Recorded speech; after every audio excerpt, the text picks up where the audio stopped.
राधनपुर नाम का एक बहुत ही बड़ा गांव था जिसमें एक लड़का रहता था जिसका नाम मोनू था। मोनू के बचपन ही में माता पिता का निधन हो गया था। मोनू के रिश्तेदारों ने उसको बड़ा किया था। जब वह बड़ा हो जाता है तो खुद मजदूरी जाता था। थोड़े दिनों के बाद उसके रिश्तेदारों ने एक लड़की से उसका रिश्ता कर दिया। थोड़े दिनों के बाद शादी का प्रोग्राम भी तय हो गया। गांव के सारे लोगों ने उसकी मदद की और उसकी शादी धूमधाम से हुई। मोनू और उसकी बीवी मेना दोनों खुशी खुशी रहने लगे। मोनू रोजाना मजदूरी जाता था। उससे उसका घर का गुजारा होता था। कुछ सालों बाद उसकी मृत्यु हो जाती है। उसकी एक लड़की और एक लड़का था। लड़की 12 साल की थी और लड़का 8 साल का था। लड़की 7वीं कक्षा में पढ़ती थी जबकि लड़का तीसरी कक्षा में पढ़ता था। मोनू के मर जाने के बाद कोई कमाने वाला ना रहा। उसके बाद मीना खुद दूसरों के घर झाड़ू पोछा मारती और उन पैसे से अपना घर चलाती थी। एक दिन सुबह जब उसकी बेटी और उसका बेटा स्कूल जाने लगे तभी उसकी लड़की कहने लगी, मम्मी, आज तो टीचर ने बोला था फीस लेकर आना। अरे बेटी, पैसे नहीं हैं। चल, मैं आज मालिकन के पास से लेकर आऊंगी। मम्मी मुझे 10 रुपए दे दो, मुझे आइसक्रीम खानी है। बेटा अभी नहीं है, शाम को तुझे दूंगी। बेटा और बेटी दोनों स्कूल चले जाते हैं और मेना भी झाड़ू पोछा के लिए मालिकन के घर चली जाती है। झाड़ू पोछा कर लेती है तो मालिकन से पैसे मांगती है। जी मालिकन, मुझे कुछ पैसों की जरूरत है। स्कूल की फीस भी भरनी है, कुछ घर में राशन लाना है। मालिकन कुछ पैसे दे देती है। मैना उसे लेकर अपने घर आ जाती है। जब शाम के 5 बजे थे, स्कूल की छुट्टी होती है। उस वक्त खाना बना रही होती है। तभी लड़की और उसका लड़का स्कूल से आते हैं। लड़की अपने मम्मी से कहती है, मम्मी, आपको पैसे मिले आंटी से।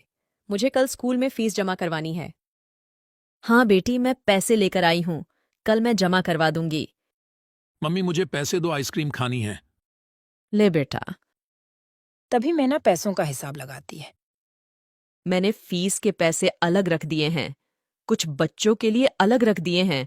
अभी तो राशन लाना बाकी है, कुछ ही पैसे हैं। इतने पैसों से तो आज रात का ही राशन आएगा।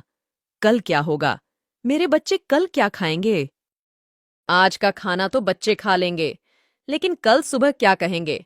चलो ऐसा करती हूँ, आज मैं रात को नहीं खाऊंगी और इस खाने को सुबह में कुछ पानी डाल दूंगी, तो सुबह बच्चे खाकर स्कूल चले जाएंगे। महेश, रीना, आओ बच्चों, चलो खाना खा लो। मम्मी आ गए हम। दोनों खाने के लिए बैठ जाते हैं। माँ क्या बनाया है? जो भी बनाया है खा लो, क्योंकि आज राशन खत्म हो गया है। दोनों खाना खाने लगते हैं। अरे माँ, आप भी खा लो। बेटी, बस इतना ही खाना है, उसके अलावा कोई घर में राशन नहीं है। अभी मैं खा लूंगी तो सुबह में तुम क्या खाओगे? और कहीं काम भी नहीं मिलता है, फिर पैसे मैं कहाँ से लाऊंगी? अरे मम्मी, ऐसे आप निराश ना हो, मेरे जहन में एक आइडिया है। मम्मी, आप समोसे बहुत अच्छे बनाती हो ना? ऐसा करो, आप समोसे बनाकर बेचना शुरू कर दो। क्या पता हमारी आमदनी अच्छी हो जाए। बेटी, बात तो सही है तेरी, उसके लिए तो पैसे चाहिए ना। माँ और बेटी दोनों बात ही कर रहे थे कि अचानक रीना के मामू आ जाते हैं। दीदी, पैसों की चिंता ना करें, मेरे पास से तुम पैसे ले जाओ और अपना कारोबार शुरू कर दो। अरे मोहन, अचानक कैसे? मुझे आपके पैसे नहीं चाहिए, आप तो मुझसे बहुत छोटे हैं।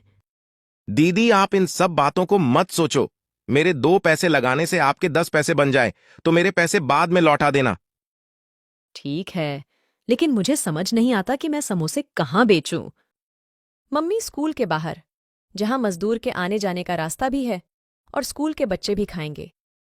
रीना, तुमने तो बहुत ही अच्छा आइडिया दिया। उसके बाद मोहन अपनी बहन मैना को पैसे देकर चला जाता है।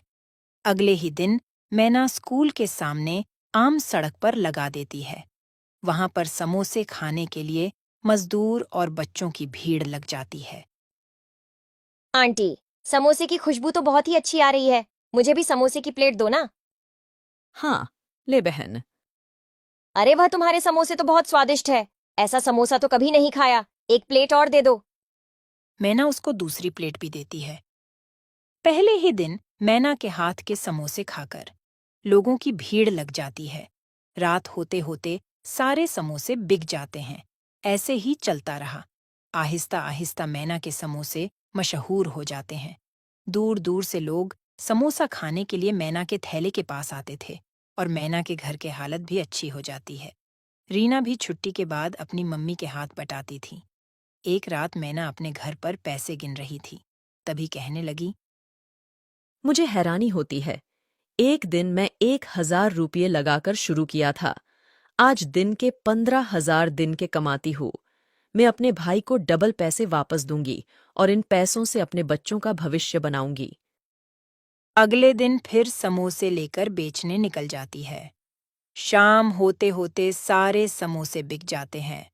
तभी रीना कहती है, मम्मी आज भी बहुत बिक्री हुई है। इन पैसों को क्या करोगे? तभी वह दोनों रोड पर से बातें करते हुए घर की तरफ जा रहे थे। तभी एक तेज रफ्तार ट्रक आ रहा था, जिसने उन दोनों को कुचल डाला। उसी वक्त वह दोनों दम तोड़ देते हैं। अधूरी इच्छा होने की वजह से वो दोनों चुड़ैल बन जाते हैं। अरे मेरे महेश का क्या होगा? अभी तो बहुत छोटा है। उसकी देखभाल कौन करेगा? अम्मी अब हमारा घर कैसे चलेगा? हमें कुछ करना पड़ेगा। बेटी, घबराने की जरूरत नहीं है। हम दोनों अपनी इंसानी शक्ल का रूप ले लेंगे और हम समोसे बेचते रहेंगे। इस तरह वह दोनों अपने इंसानी रूप ले लेते हैं और अपने घर चले जाते हैं। मम्मी इतनी देर क्यों हो गई? कब से मैं आपका इंतजार कर रहा था। मुझे तो डर लग रहा था।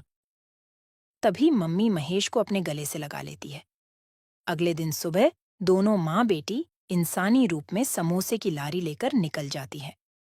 सुबह से लेकर शाम तक समोसे की लारी पर खूब भीड़ रहती है। सारे समोसे बिक जाते हैं। दोनों माँ बेटी घर जाती है तो दोनों दिन